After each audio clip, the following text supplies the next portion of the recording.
याद करिए अपने अपने सदगुरु की कृपा को और बड़े भाव से मेरे साथ मिलकर गाइए। जो भी महापुरुष आपके सदगुरु हों उनकी कृपा का थोड़ा सा चिंतन करिए कि हम तो इस योग्य भी नहीं थे, फिर भी हमको प्रभु से सदगुरु ने जोड़ दिया। तो उस कृपा का दर्शन करते हुए दो लाइन गाइए मेरे साथ बड़े भाव से कि गुरुदेव ने अपना बना के,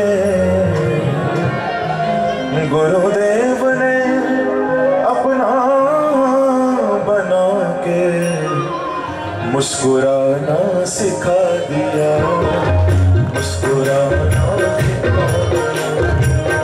मुस्कुराना सिखा दिया। गुरुदेव ने अपना बना, गुरुदेव ने अपना बना कई भाव से हमें मुस्कुराना सिखा, हमें मुस्कुराना सिखा। जय हो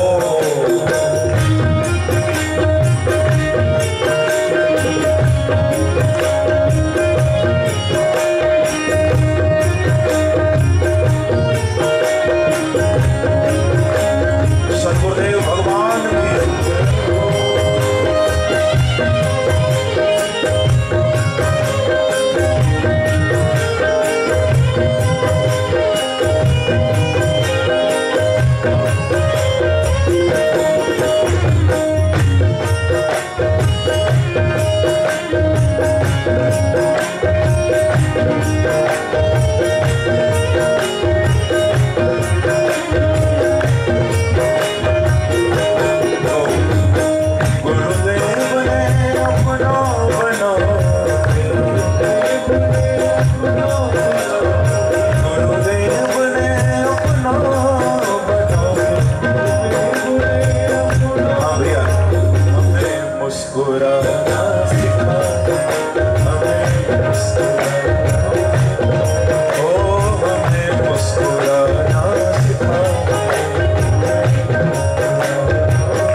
किसी गांव में बाढ़ आ गई।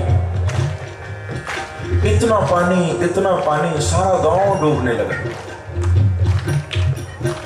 तो गांव के कुछ लोग मिले और बोले कि भैया जान बचाओ, जितना जल्दी हो सके गांव खाली करो, भागो यहां से।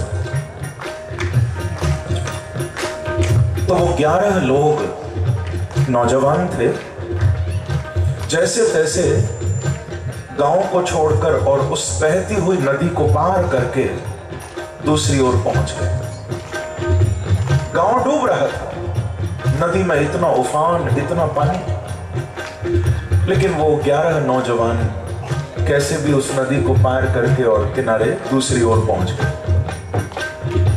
जब दूसरी ओर पहुंचे तो एक दूसरे को बोले कि भैया अब आ तो गए हैं, लेकिन ये नहीं पता कि पूरे आए हैं या अधूरे आए हैं। क्यों? बोले ऐसा तो नहीं कोई एक आध बीच में ही पानी में बह गया हो। तो एक काम करते हैं, चले तो 11 थे, थोड़ा काउंटिंग कर लेते हैं कि पूरे के पूरे पहुंचे या नहीं। तो दूसरी ओर जाकर ना गिनने लगे, सबने गिनना शुरू किया, 1 2 3 4। जब गिना तो वो 10 बैठे। तो बोले कि हम चले तो 11 थे, ये 10 कैसे रह गए? तो बैठकर ना सारे वहां पर नीचे बैठकर रोने लगे। बोले एक चला गया, एक बह गया, एक खो गया।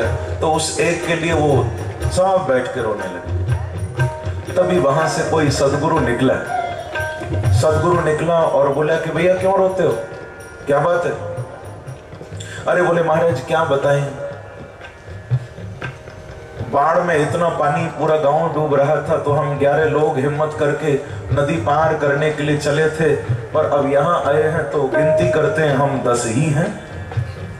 एक खो गया, एक बह गया। संत ने दूर से उनको देखा, संत समझ गए चक्कर क्या है।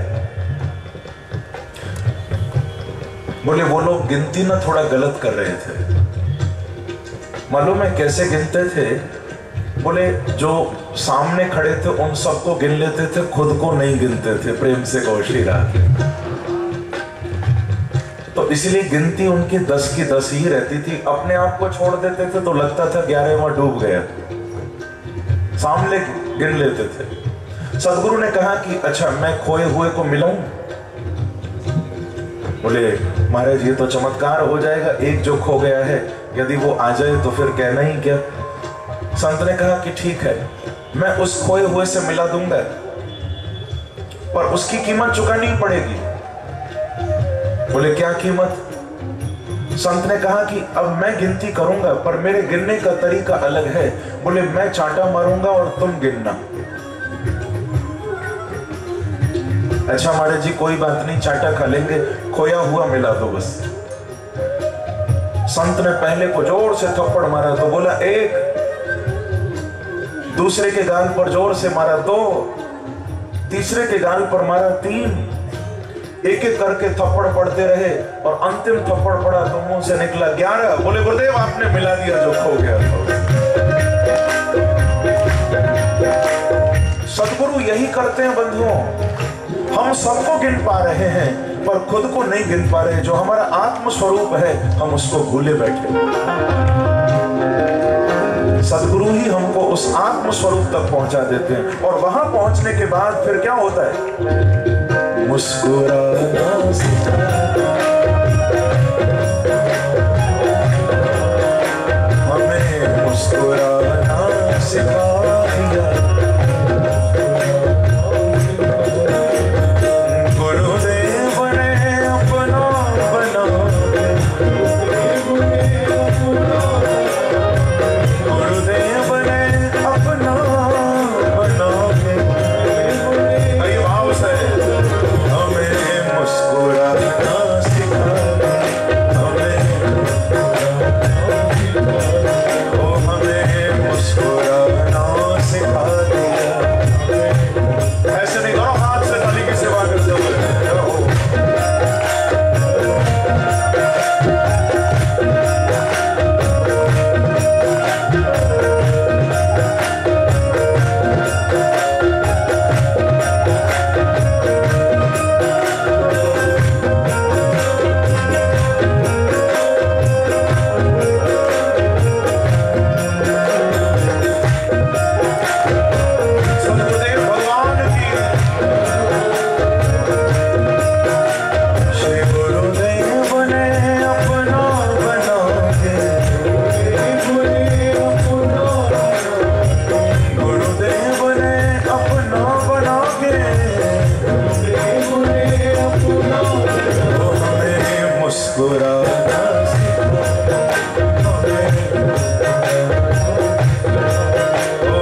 मुस्कुराना सिखा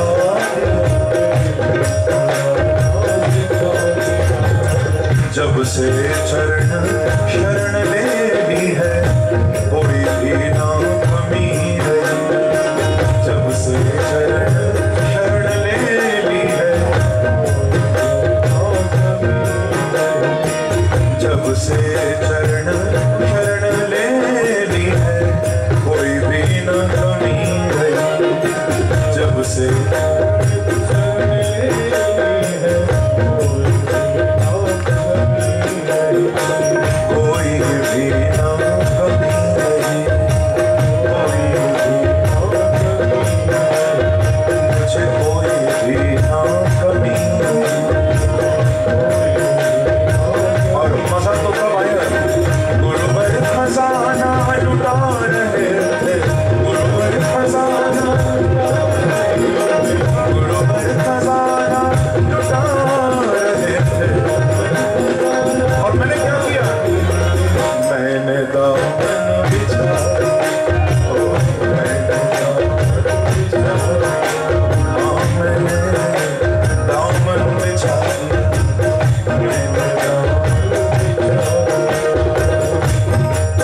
सदगुरु के पास तो और कोई खजाना नहीं है। गुरु के पास तो बंधुओं केवल एक ही खजाना है और वो खजाना हरि के नाम का, प्रभु के नाम का खजाना है। बाकी तो हम दौलत संसार में कमाते ही रहते हैं, पर गुरु के चरणों में जाओ तो ये नाम की दौलत जरूर कमा लो। यही खजाना है सदगुरु।